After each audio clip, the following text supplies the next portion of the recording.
Wow. And I read something that you said you were bullied for like doing ballet. Yeah, right. Early, which obviously got you into playing the role of Billy Elliot because it's ballet and tap, right? Sure. It's both. So was that tough at the time, or like were you trying to hide it and then you end up at the West End and you're on the main stage and everyone's seeing it, or was it kind of easy to navigate? And how did that go down? Because I feel like as a kid doing ballet and tap must have been a little challenging. Yeah, I mean, it wasn't easy, but it also wasn't tough. Right. You know, I went to a rugby school, so you can imagine like the one kid in the school that does ballet.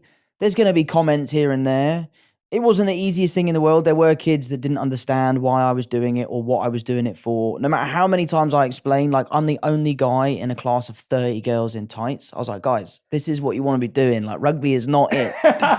But it was tough. But again, like it goes back to what we were saying about resilience and keeping your head down. And crowded room was the hardest job I've ever had for all sorts of different reasons. And there was a point in time where we were talking about, do we shut this down and walk away from it because of how challenging it was? And, I dug my heels in, I put my head down and was like, no, I'm going to finish this. I'm going to see it through.